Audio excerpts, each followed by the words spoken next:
Assalamualaikum warahmatullahi wabarakatuh. Perkenalkan nama saya Amelia Sofi dengan NIM 2010853017. Dalam kesempatan ini saya akan melaksanakan seminar hasil saya dengan judul Peran Serial Televisi Turkiye sebagai Sarana Diplomasi Publik Turkiye di Indonesia. Kita mulai dari bab 1 yaitu pendahuluan. Turkiye merupakan salah satu negara berpenduduk Muslim di Eropa Tenggara dengan sejarah yang penting sebagai pusat kekuasaan pada masa lalu. Dulunya dikenal sebagai Anatolia, Turkiye memiliki peran penting dalam sejarah Kekaisaran Romawi hingga bangkitnya Kesultanan Utsmaniyah yang kemudian menaklukkan Konstantinopel pada tahun 1453, mengklaim kemenangan dan berkuasa selama 400 tahun. Setelah mengalami kemunduran pada abad ke-17 dan akhirnya jatuh setelah Perang Dunia Pertama, dimulailah era modernisasi Turkiye.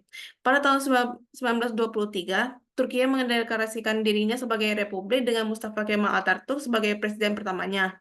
Kemal memerintah sebagai diktator dengan Partai Rakyat Republik atau CHP sebagai satu-satunya partai yang sah, memisahkan agama dan negara, menghadapi protes dan serangan dari oposisi dan ekstremis, dan menerapkan kebijakan otoriter untuk mengatasi ancaman internal dan eksternal.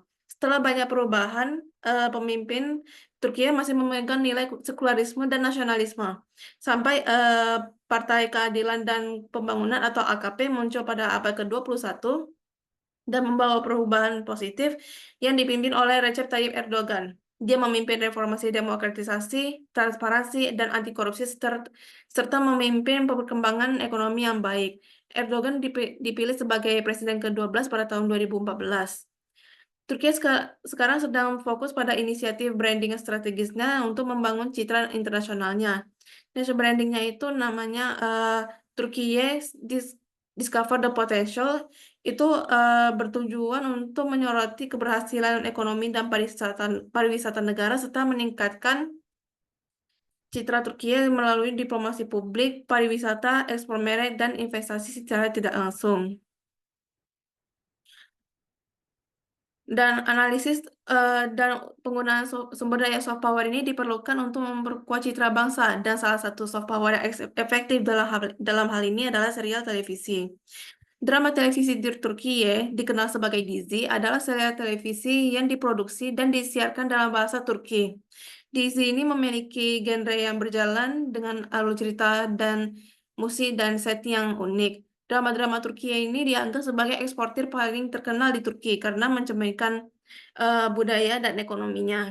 Pertumbuhannya sudah signifikan sejak tahun 2000-an dan meningkatnya popularitas Turkiye ini di seluruh Asia, Eropa, Amerika Latin, dan Afrika Utara ini sebagian besar disebabkan oleh industri televisi ini.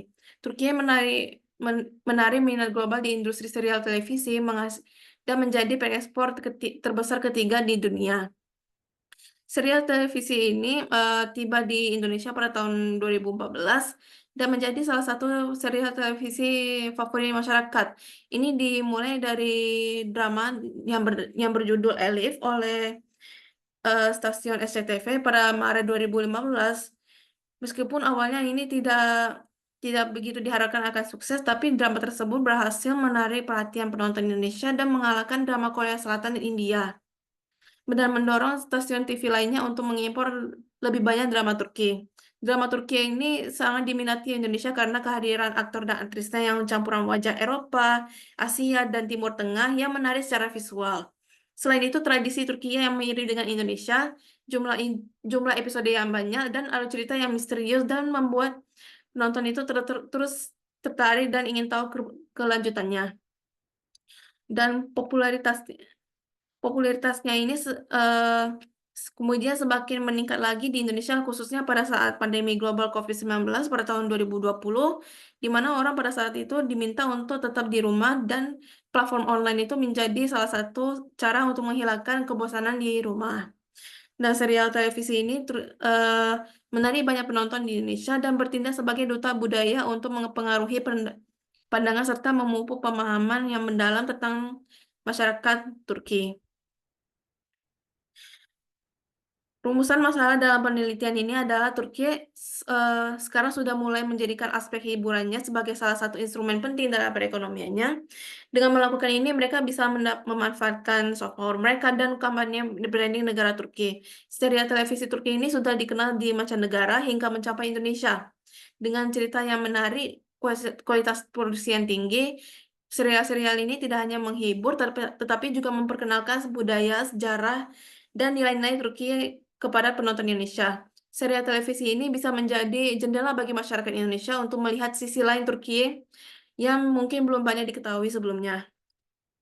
Pertanyaan penelitian dalam hal ini adalah bagaimana peran serial televisi Turki sebagai sarana diplomasi Turki di Indonesia, dan tujuan penelitiannya dalam hal ini adalah untuk mengetahui peran serial televisi Turki sebagai sarana diplomasi Turki di Indonesia.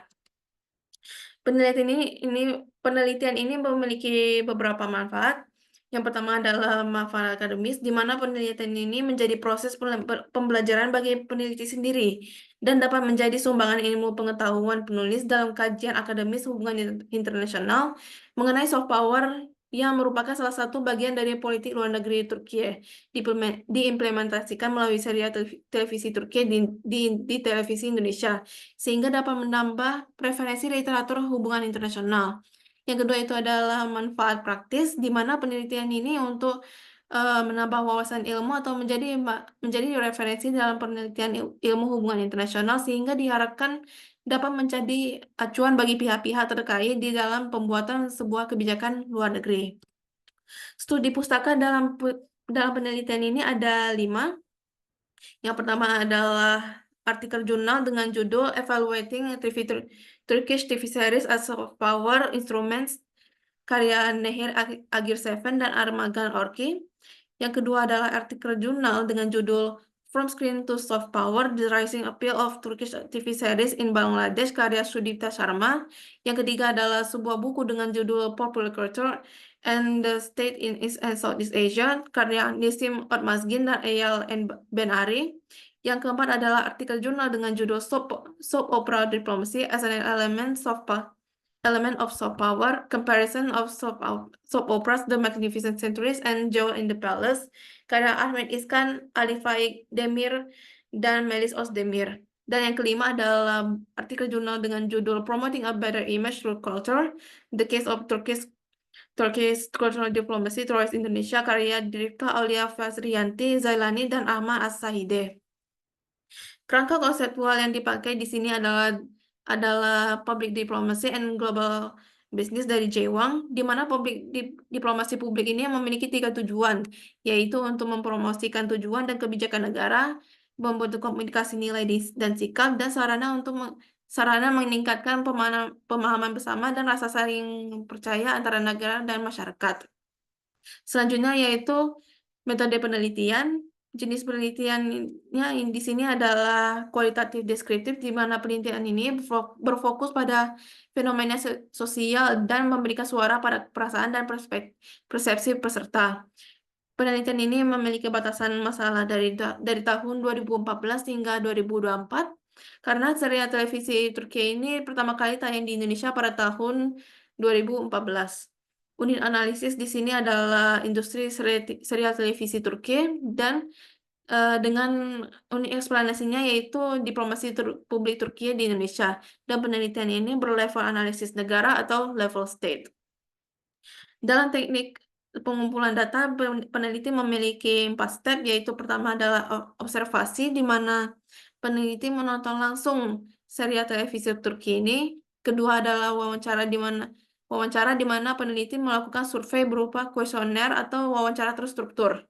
Ketiga adalah dokumen, di mana peneliti memakai beberapa jurnal dan buku seperti Journal of Balkan and Near Eastern Studies, Turkish Studies, European Journal of Turkish Studies, The Rise and Fall of Soft Power in Turkish Foreign Policy During JDP, The Rise and Fall of the Turkish Model in the Muslim World. Dan yang terakhir adalah audiovisual dan material digital, di mana peneliti memakai data dari beberapa website seperti Anadolu Agency, BBC News, Hurriyet Daily News, The Economist, The Guardian, dan website-website lainnya. Dalam teknik analisis data, peneliti mengorganisir dan mempersiapkan data untuk analisis, membaca dan melihat seluruh data, melakukan pengkodean, menggunakan proses pengkodean itu untuk menghasilkan deskripsi latar atau belakang serta kategori atau tema untuk analisis, memajukan bagaimana deskripsi dan tema akan direpresentasikan dalam narasi kualitatif dan membuat interpretasi dalam eh, penelitian kualitatif terhadap temuan atau hasil. Sistematika dalam penelitian ini adalah bab 1 yaitu pendahuluan, bab 2 yaitu hubungan diplomatik Turki dan Indonesia dan serial televisi Turki di Indonesia, bab 3 yaitu penyajian data peran serial televisi Turki sebagai sarana diplomasi publik di Indonesia, bab 4 yaitu peran serial televisi Turki sebagai sarana diplomasi publik Turki di Indonesia, dan yang terakhir bab 4 yaitu penutup. Selanjutnya kita masuk ke bab 2 yaitu hubungan diplomatik Turki dan Indonesia dan serial televisi Turki di Indonesia. Pertama saya akan membahas sejarah hubungan Indonesia dan Turki. Hubungan antara masyarakat Turki dan Indonesia sudah terjalin sejak abad ke-12. Para akademisi Islam Turki yang berkelana ke sana pada masa itu sangat membantu perkembangan Islam di Indonesia pada saat itu. Ekspedisi Utsmaniyah ke Aceh pada abad ke-16 itu sebagai tanggapan untuk permintaan bantuan Kesultanan Aceh untuk melawan Portugis di Malaka, menandai dimulainya hubungan dengan Kekaisaran Utsmaniyah. Mereka juga menjalin hubungan militer dan diplomatik dengan Kesultanan Demak, Mataram, dan Ternate selama abad ke-16 dan ke-17 dalam perlawanan terhadap negara-negara imperialis Eropa seperti Inggris, Portugis, Belanda, dan Spanyol. Awal mula hubungan Turki dengan kerajaan-kerajaan Indonesia atau Nusantara pada saat itu dimulai pada tahun 1564 ketika Alauddin Riayah Shah Al-Qahar, Sultan Aceh pada saat itu, mengirim utusan kepada Sultan Sulaiman yang Agung. Sultan Alauddin bermaksud untuk memperkuat aliansi ini untuk memperkuat kekuasaan mereka di Sumatera dan mengusir pasukan kolonial seperti Portugis dari Malaka. Di Pulau Jawa, hubungan formal sudah dimulai ketika Utsmaniyah mendirikan konsulat di Batavia pada tahun 1883. Pada tanggal 29 Desember 1949, Turki secara resmi mengakui Indonesia. Tahun 1950 menandai dimulainya hubungan diplomatik, dan pada tanggal 24 April 1959, Presiden Soekarno, Presiden pertama Indonesia, mendapat kesempatan untuk mengunjungi Ankara dan Istanbul untuk pertama kalinya, yang semakin memperkokoh aliansi mereka. Dalam pidatonya kepada kaum muda Turki di Turki, ia menyebutkan bahwa Presiden Soekarno telah dipengaruhi oleh Atatürk saat mengembangkan gagasan negara modern.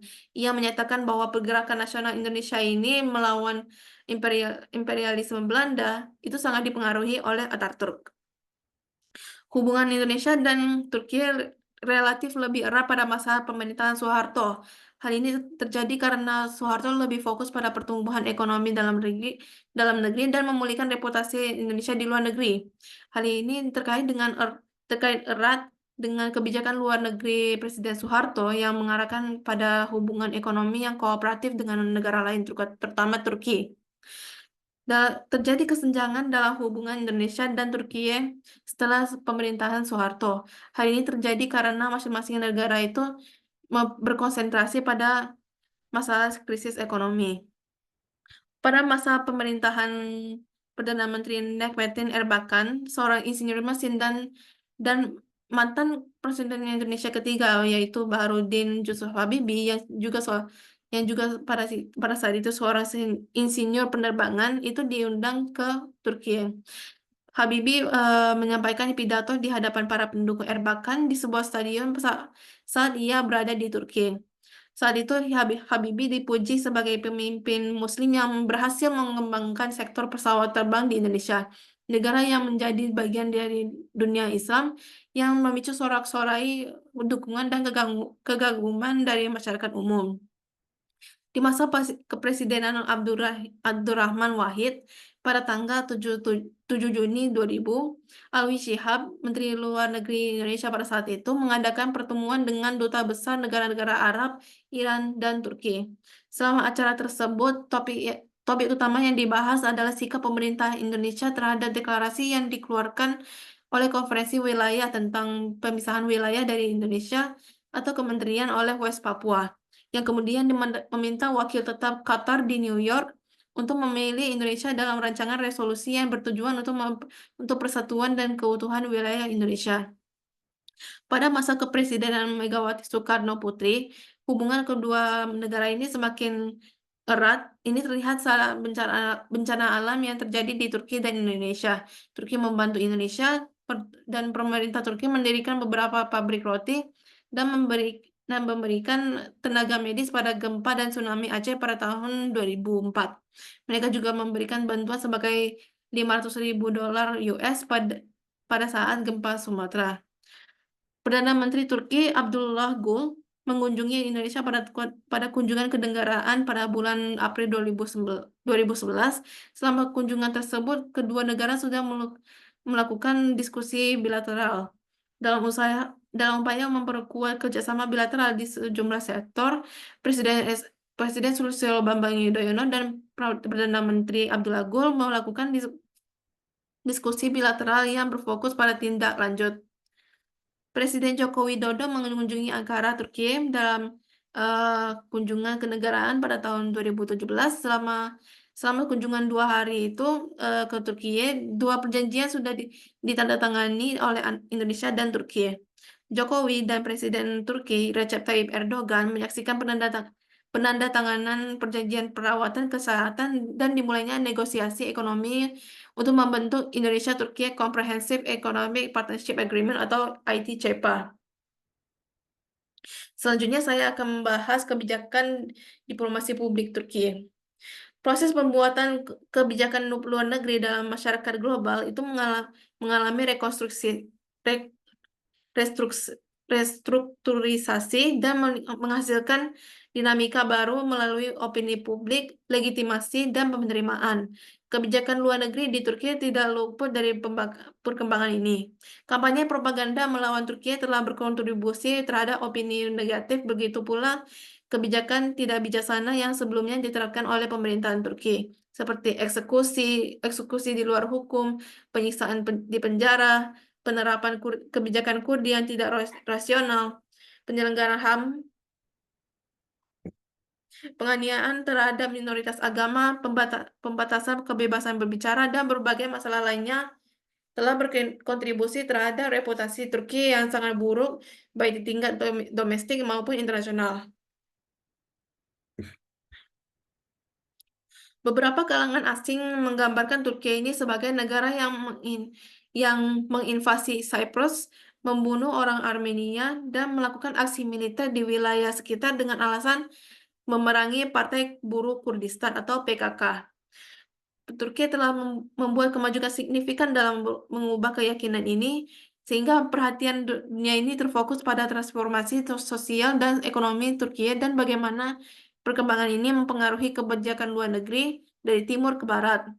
Identitas Turki yang terus berkembang memberikan banyak modernitas dan globalisasi multisentris yang pluralitas, keragaman, dan keunikan secara bersamaan. Hasilnya, Turki semakin banyak mendapatkan perhatian.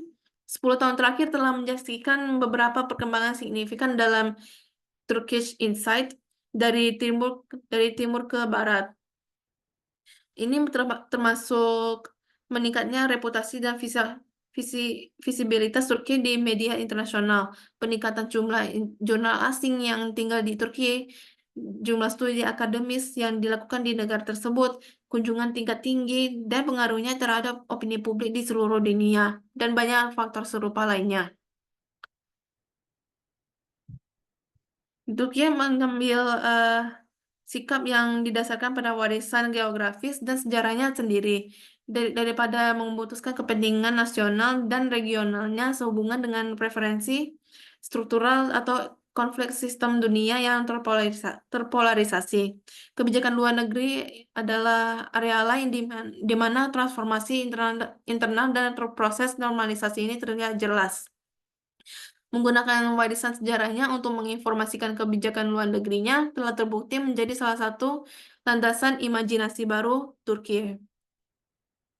Selanjutnya adalah kepentingan Turki dalam bidang budaya. Mirip dengan negara-negara berkembang menengah lainnya, Turki telah menemukan bahwa menggunakan diplomasi publik dapat membantunya mengatasi reputasinya yang tidak menguntungkan dan membuat kehadirannya dikenal di forum-forum regional dan internasional. Turki telah mengambil banyak inisiatif untuk menampilkan citra yang lebih baik setelah menyadari bahwa reputasinya buruk di kawasan tersebut. Untuk mencapai hal ini, Turki telah mulai menciptakan diplomasi publik yang lebih menyeluruh dan lebih banyak memanfaatkan perangkat budaya. Faktanya, selain menekankan penciptaan agenda budaya, pemerintahan Ankara juga berupaya untuk mendukung tindakan aktor non-negara dalam kerangka kerjasama bersama. Alat alat diplomasi budaya Turki yaitu Institut Yunus Emre atau YEE dimodelkan berdasarkan lembaga budaya asing lainnya. Pusat-pusat tersebut sudah beroperasi dengan pendekatan yang mirip dengan British Council, Instituto Cervantes Spanyol, Institut Goethe Jerman, dan lainnya. Tidak hanya dengan menawarkan kelas bahasa, tetapi juga secara konsisten menyelenggarakan festival dan pameran di bidang sastra, film, tari, musik, teater, dan penerjemahan di seluruh dunia. Gagasan kedekatan budaya mendorong pengembangan ruang identifikasi budaya lintas negara di tingkat subnasional, regional, dan nasional, serta tingkat nasional dan supranasional. Dilihat sebagai bagian dari diplomasi publik, diplomasi budaya dapat menjadi alat yang berguna bagi negara-negara yang ingin menciptakan citra dan pengaruhnya di seluruh dunia, tetapi tanpa dukungan finansial yang substansial. Diplomasi budaya populer khususnya berhasil dengan baik karena secara efektif menjangkau dan terkadang bahkan menaklukkan hati dan pikiran masyarakat umum. Meskipun demikian, tidak mungkin untuk melebihkan pengaruh film dan seni terhadap soft power diplomasi publik Turki. Selanjutnya adalah peran media hiburan dalam diplomasi Turki. Turki telah meluncurkan beberapa program yang terkait dengan budaya populer atau dimensi budaya tingkat kedua, selain kegiatan budaya tingginya.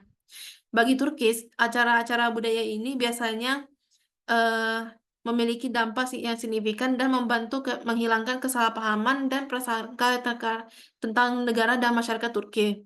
Dengan internet, televisi, dan transmisi radionya, perusahaan radio dan televisi Turki atau TRT merupakan faktor penting dalam diplomasi budaya. Penyebarannya secara internasional memberi sumber kendali penuh atas media dan konten pesan, menjadikannya alat yang ampuh dan berguna untuk diplomasi budaya.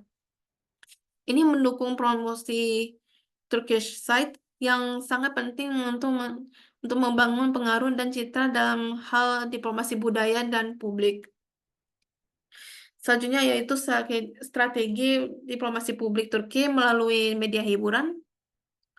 Program televisi Turki ini sudah menjadi alat penting untuk mempromosikan pariwisata dan permintaan sejumlah produk Turki.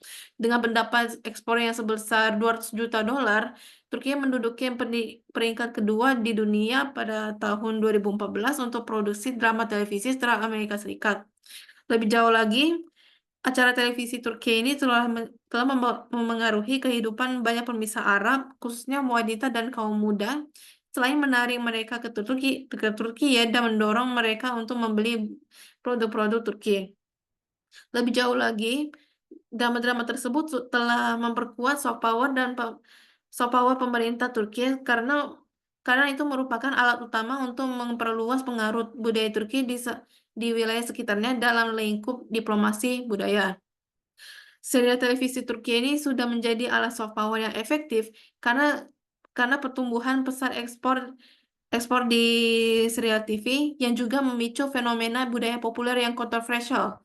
dan menarik perhatian akademisi dan media internasional. Sementara itu, tidak semua bertanggapan positif, karena serial televisi ini diduga telah mendorong agenda politik neo-Ottomanisme, membuat marah para pemimpin agama dan berdampak efektif pada pasar televisi regional. Meskipun ada kritik-kritik ini, popularitas serial televisi ini yang luar biasa di masyarakat Timur Tengah telah menghasilkan penggambaran Turki yang semakin dipromosikan. Meskipun pemulihan hubungan Turki dengan wilayah tersebut merupakan sumber dan hasil dari tren ini, banyak orang Arab yang saat ini terpesona dengan gaya hidup Turki dan penggambaran serial tersebut tentang budaya Muslim yang modern dan dinamis yang masih mengabdikan diri pada tradisi dan sejarahnya. Selanjutnya adalah serial televisi Turki atau Dizi di Indonesia. Serial Turki ini hadir di Indonesia pada tahun 2014 dan dengan cepat menjadi populer. Ada banyak alasan mengapa Indonesia begitu tertarik dengan drama Turki. Pertama, dari segi penampilan, karena para aktor dan para aktris ini Turki tampak memiliki campuran ciri-ciri Timur Tengah, Asia, dan Eropa. Kedua, Turki ini mereka juga memiliki tradisi tertentu yang mirip dengan Indonesia. Mungkin salah satu alasannya adalah karena Indonesia dan Turki juga memiliki mayoritas penduduk Muslim, sehingga unsur kedekatan dan drama Turki dapat menjadi daya tarik tersendiri bagi masyarakat Indonesia. Ketiga, drama Turki tetap menghibur untuk ditonton meskipun memiliki ratusan atau ribuan episode. Selalu ada rasa penasaran tentang apa yang akan terjadi di episode berikutnya. Dan yang terakhir itu karena banyak alur cerita yang tak terduga dalam drama Turki. Jika dibandingkan dengan budaya pop dari negara lain, budaya pop Turki ini berbeda. Yang membuat budaya pop Turki ini berbeda itu kecenderungannya untuk menawarkan konten yang menghibur dan mendidik, khususnya dalam bentuk film dan acara televisi Turki yang bersejarah. Budaya pop Turki yang cenderung menyatu dengan budaya leluhurnya bukanlah kekuatan pendorong utama di balik studi Turki di Turki. Eh, tetapi budaya ini berperan dalam membentuk citra positif dan identitas Turki yang baru di mata masyarakat Indonesia. Selanjutnya saya akan masuk ke bab 3, yaitu penyajian data peran serial televisi Turki sebagai sarana diplomasi publik Turki di Indonesia. Pertama yaitu identitas responden. Jika dilihat dari tingkat usia responden, terdapat 81,7% responden berada pada usia 12 hingga 27 tahun, 16,4% responden berada pada usia 28 hingga 43 tahun, dan 1,9 responden berada pada usia 44 hingga 59 tahun. Jadi berdasarkan data di atas dapat disimpulkan bahwa dari 426 responden, sebagian besar berada pada rentang usia 12 hingga 27 tahun. Selanjutnya adalah jenis kelamin. Terdapat 27,7% responden berjenis kelamin laki-laki dan 72,3% responden berjenis kelamin perempuan. Dapat disimpulkan bahwa dari jumlah responden eh, dari jumlah 426 responden, perempuan lebih banyak daripada responden laki-laki. Selanjutnya adalah pendidikan. Diketahui bahwa 1,9% responden berpendidikan S3, 9,4 responden berpendidikan S2, 34,3 responden berpendidikan S1, 41,8% responden adalah mahasiswa, 10,3 responden berpendidikan SMA atau sederajat, 1,9 responden berpendidikan SMP atau sederajat, dan 0,5% responden berpendidikan di bawah SMP. Berdasarkan data tersebut dapat disimpulkan bahwa jumlah responden mahasiswa itu lebih banyak. Selanjutnya ada domisili. Diketahui bahwa dari 426 orang responden, terdapat 17,8 responden berasal dari Pulau Sumatera, 66,9% responden berasal dari Pulau Jawa, 8,2 responden berasal dari Pulau Kalimantan, 3,3 responden berasal 3,3% responden berasal dari Pulau Nusa Tenggara dan Bali, 2,6% responden berasal 2,6% responden berasal dari Pulau Sulawesi dan 1,2% responden berasal dari Pulau Maluku dan Papua. Jadi berikut ada data domisili dari Pulau Sumatera. Diketahui dari 76 responden dari Pulau Sumatera terdapat 3,9% responden berasal dari Provinsi Aceh. 14,5% responden berasal dari Sumatera Utara. 36,8% responden berasal dari Sumatera Barat. 5,3% responden berasal dari Sumatera Selatan, 14,9% responden berasal dari Riau, 7,9% responden berasal dari Kepulauan Riau, 5,3% responden berasal dari Jambi, 6,6% responden berasal dari Bengkulu, 2,6% responden berasal dari Bangka Belitung, dan 2,6% responden berasal dari Provinsi Lampung. Selanjutnya adalah data domisili dari Pulau Jawa. Dari 285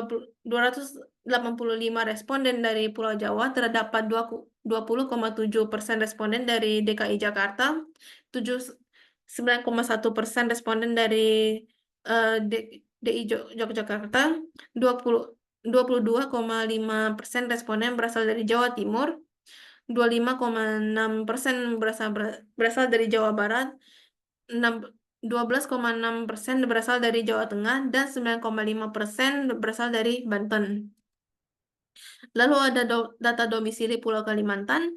Dari 35 orang responden dari Pulau Kalimantan, terdapat 31,4% responden dari Kalimantan Barat, 20% dari Kalimantan Tengah, 22,9% dari Kalimantan Selatan, 25,7% responden berasal dari Kalimantan Timur, dan 0% responden dari Kalimantan Utara.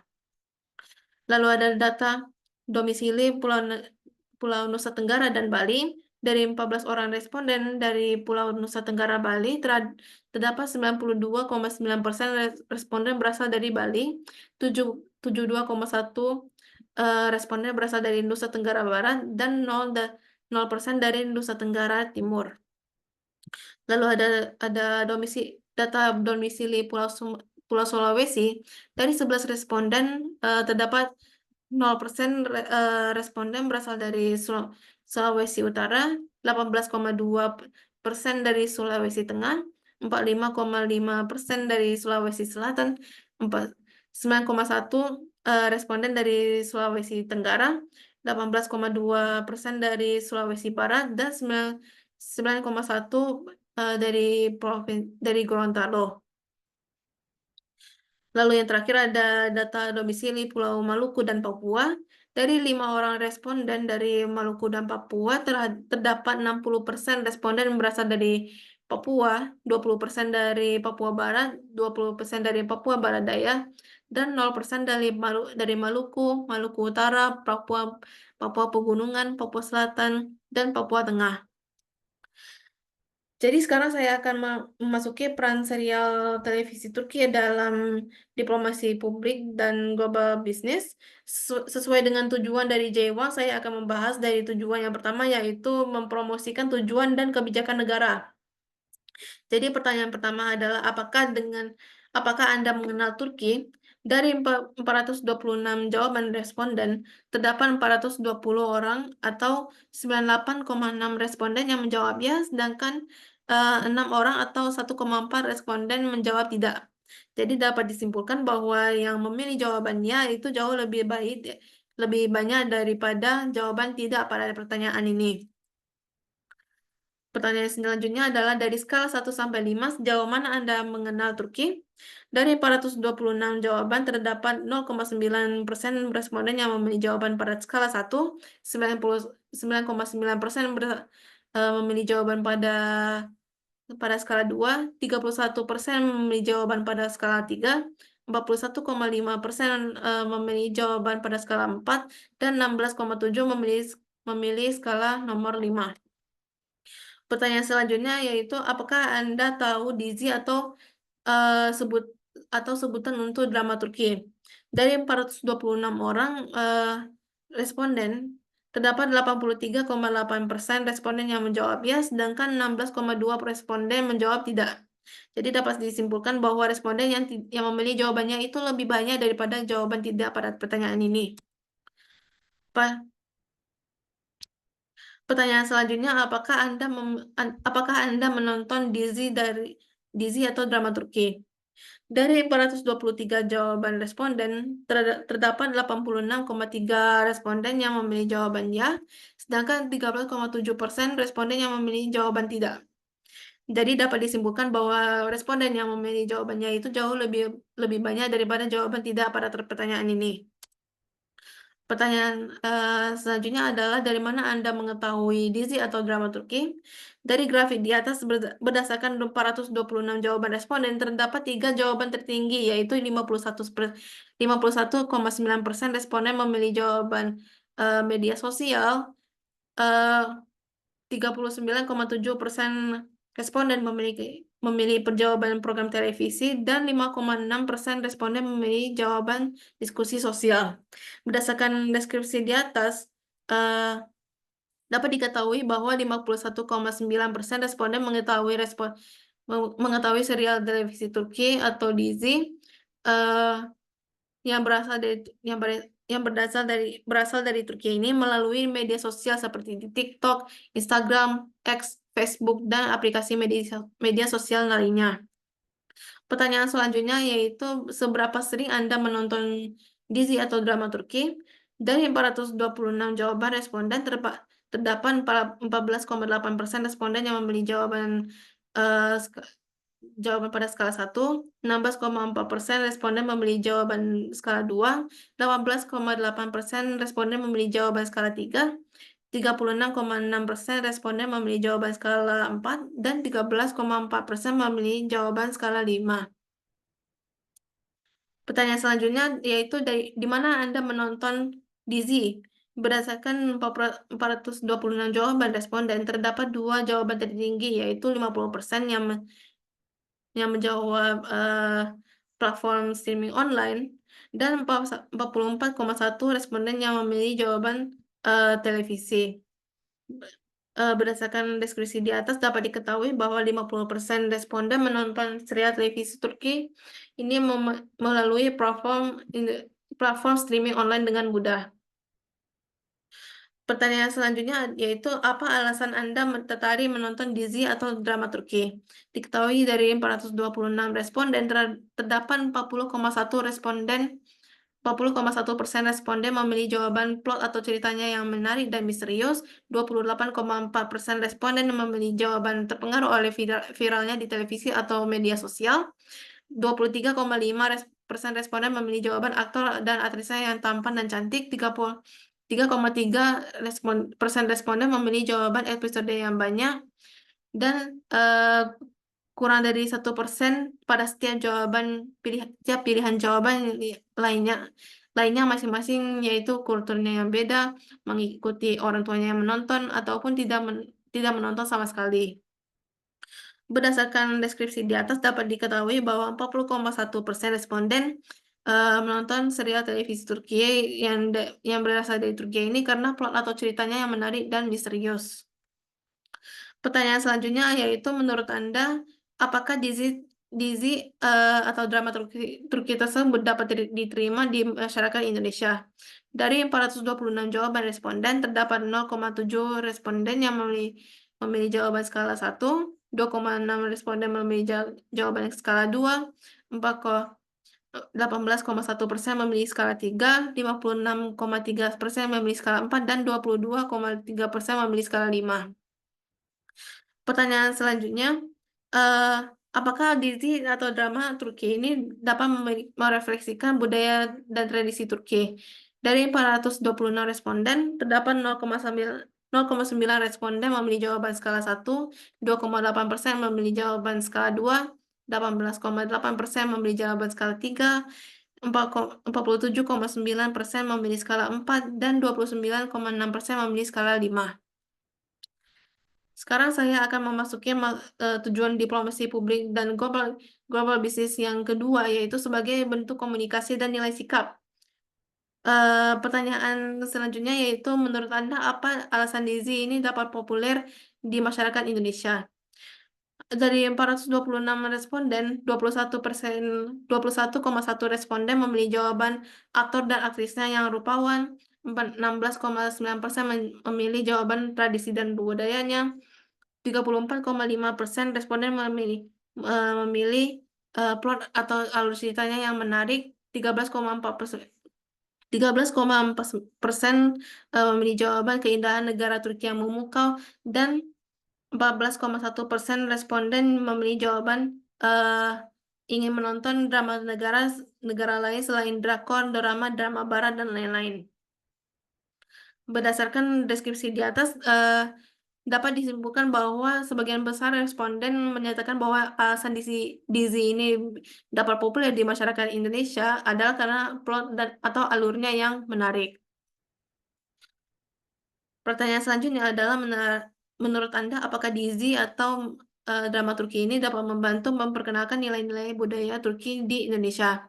Dari 426 responden, terdapat eh, 0,5% responden yang memilih jawaban skala 1, 2,3% di skala 2, 12,4% di skala ketiga, 56,6% di skala 4, dan 28,2% di skala 5. Sekarang saya akan memasuki tujuan diplomasi publik dan global bisnis yang ketiga, yaitu sebagai sarana untuk meningkatkan pemahaman bersama. Pada pertanyaan, menurut Anda, apakah Dizi Turki atau drama Turki ini dapat menimbulkan persepsi positif terhadap Turki? Dari 426 responden, terdapat 96,7 responden memilih jawabannya dan 3,3% responden memilih jawaban tidak. Berdasarkan deskripsi tersebut, dapat disimpulkan bahwa 96,7% responden yang memilih jawabannya itu bahwa Dizi atau drama Turki ini dapat menimbulkan persepsi positif terhadap Turki. Pertanyaan selanjutnya yaitu, apakah dengan menonton Dizi atau drama Turki menimbulkan keinginan Anda untuk mengunjungi Turki? Dari 426 jawaban, terdapat 400 orang atau 93,9% responden memilih jawabannya, dan 26 orang atau 6,1% responden memilih jawaban tidak. Berdasarkan deskripsi di atas, dapat diketahui bahwa 93,9% responden setuju bahwa serial televisi Turki ini dapat menimbulkan keinginan mereka untuk mengunjungi Turki. Pertanyaan selanjutnya yaitu, berikan deskripsi singkat tentang Turki. Berdasarkan data di atas, dapat dilihat bahwa persepsi responden terkait eh, terkait deskripsi singkat tentang Turki ini sangat beragam. Namun setelah data tersebut diolah, persepsi responden tersebut diketahui bahwa Turki dan indah adalah jawaban yang paling dominan. Hal ini menjadikan faktor keberhasilan serial televisi Turki sangat jelas terlihat dalam fenomena ini. Selanjutnya diikuti dengan jawaban yang dominan dari budaya, sejarah, Kapadokia, menarik, dan kucing. Sekarang saya akan memasuki bab 4, yaitu peran serial televisi Turki sebagai sarana diplomasi Turki di Indonesia. Berdasarkan gagasan yang dikemukakan oleh Jaywang, peran peran yang dimainkan oleh serial televisi Turki ini dalam diplomasi publik akan dikategorikan menjadi 3 kategori. Melihat bagaimana diplomasi publik negara dapat mempromosikan tujuan dan kebijakan sebuah negara adalah indikator pertama yang dikemukakan oleh Jaywang untuk melihat bentuk diplomasi publik negara berdasarkan tujuannya. Hasil penelitian ini menunjukkan bahwa serial televisi Turki yang disiarkan di Indonesia dapat berfungsi sebagai alat untuk mempromosikan tujuan dan kebijakan Turki. Definisi dari mempromosikan tujuan dan kebijakan negara itu sendiri merupakan suatu upaya sistematis untuk menyebarkan informasi, membangun pemahaman, dan mempengaruhi opini publik di dalam dan di luar negeri agar mendukung atau setidaknya memahami dan menghormati tujuan dan kebijakan yang telah ditetapkan oleh pemerintah negara tersebut. Serial televisi Turki dapat membantu diplomasi publik Turki dengan mempromosikan budaya, makanan, dan cerita positif Turki di mata masyarakat internasional. Melalui drama dan interaksi antar budaya yang mereka tawarkan kepada penonton mereka, mereka membantu membangun jembatan antara budaya Turki dan dunia luar. Disney seringkali tidak hanya menawarkan plot atau ceritanya yang penuh dengan misteri dan menarik untuk ditonton, tetapi juga membawa unsur-unsur budaya Turki seperti dekorasi tradisional khas Utsmania, musik, dan kuliner yang khas. Ini membantu memperkenalkan budaya Turki kepada masyarakat Indonesia, termasuk makanan, bahasa, dan tradisi budaya lainnya. Selain itu, ketersediaan gizi baik di televisi maupun di platform streaming online membuat masyarakat lebih mudah untuk menonton program Turkiye yang beragam dan mendorong mereka untuk belajar lebih banyak tentang budaya dan tradisi Turki. Oleh karena itu, serial televisi Turki ini seringkali menjadi inspirasi bagi wisatawan Indonesia untuk mengunjungi Turki. Ini menunjukkan bahwa di sini benar-benar mempromosikan kebijakan dan tujuan Turki.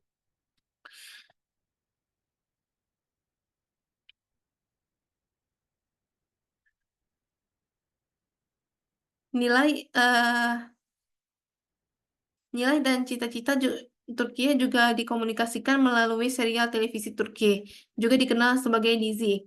Dengan menggabungkan budaya, tradisi, dan praktik sosial Turki ke dalam produk mereka, mereka secara tidak langsung mempromosikan nilai-nilai tradisional Turki kepada masyarakat Indonesia. Dengan menonton Dizi, penonton dapat merasakan budaya Turki melalui pengalaman mereka. Ini akan membawa diskusi dan pertukaran budaya yang lebih besar antara kedua negara. Oleh karena itu, Dizi memiliki potensi yang sangat besar untuk memperkuat hubungan bilateral antara Indonesia dan Turki melalui bisnisnya yang inovatif. Hal ini menunjukkan bagaimana bisnis global seperti Dizzy dapat menggunakan alat komunikasi modern seperti branding, media sosial, dan televisi untuk lebih memahami nilai-nilai budaya mereka. Dizzy juga adalah contoh nyata bagaimana bisnis dapat membangun hubungan positif antara negara asalnya dan negara lain di pasar internasional. Salah satu peran dan tujuan dari diplomasi publik dan global business adalah meningkatkan pemahaman bersama dan membangun rasa saling percaya antara negara-negara dan masyarakat internasional. Dalam penelitian ini, Turki telah menggunakan Dizi untuk mencapai tujuan ini dan bagaimana produk tersebut berkontribusi pada peningkatan pemahaman bersama dan rasa saling percaya antara Indonesia dan Turki. Perusahaan ini telah menciptakan sebuah fenomena yang menarik perhatian masyarakat Indonesia dan hubungannya dengan cara Dizi atau serial televisi Turki yang menyebarkan nilai-nilai dan budaya Turki ini sangat erat. Penampilan budaya, tradisi, sosial, dan yang ditampilkan dalam hal ini dapat mempengaruhi persepsi masyarakat yang menjadi lebih positif seperti Turki yang menjadi negara modern yang kaya akan budaya yang menjadi tujuan wisata populer, makanan khas, hingga budaya yang menarik sehingga menimbulkan keinginan mereka untuk mengunjungi Turki. Ini dapat membantu meningkatkan popularitas dan daya tarik Turki sebagai destinasi wisata. Drama ini memungkinkan penonton internasional untuk lebih memahami dan merasakan kekayaan budaya Turki. Mereka telah membantu menciptakan minat dan keinginan untuk lebih memahami dan mengikuti budaya Turki, menghasilkan penggemar yang setia, dan mendukung industri serial televisi Turki secara keseluruhan. Ini juga berkontribusi pada pembangunan hubungan yang positif di era globalisasi antara negara dan masyarakat internasional. Sekarang saya akan memasuki bab 5, yaitu penutup. Dari seminar hasil ini kita bisa menarik 3 poin kesimpulan. Yang pertama adalah Dizi atau serial televisi Turki telah memainkan peran penting dalam diplomasi publik Turki di Indonesia. Industri ini telah menggunakan produk dan telah menggunakan produk dan citra positifnya untuk menyebarkan nilai-nilai budaya Turki, meningkatkan pemahaman dan rasa saling percaya antara negara dan masyarakat, dan memiliki potensi besar untuk memperkuat hubungan Turki dan Indonesia. Poin kedua adalah Dizi adalah contoh nyata bagaimana perusahaan multinasional dapat menjadi agen diplomasi publik dalam konteks teori teori bisnis global dan diplomasi publik yang dijelaskan oleh Jay Wang. Di sini menggabungkan elemen budaya Turki dan dengan produk TV berbahasa Turkinya, menciptakan citra yang baik dan mendukung hubungan internasional. Poin terakhir yaitu serial televisi Turki atau Dizi ini dapat mencapai tujuan diplomasi publik Turki di Indonesia. Peneliti juga memiliki dua poin saran dalam penelitian ini. Peneliti berharap penelitian ini akan memberikan gambaran tentang peran serial televisi Turki dalam diplomasi publik Turki dengan berbagai cara yang dilakukannya. Peneliti juga mengusulkan bahwa acara TV di Turki di Indonesia akan lebih efektif dalam mengorganisasikan acara TV tambahan yang dapat melibatkan masyarakat Indonesia dan memperkuat hubungan antara kedua negara. Demikian seminar hasil penelitian saya. Jika teman-teman dan ada pertanyaan, kritik, ataupun saran, bisa dipaparkan di kolom komentar. Apabila saya ada salah perkataan, mohon dimaafkan. Terima kasih sudah menonton seminar hasil saya. Wassalamualaikum warahmatullahi wabarakatuh.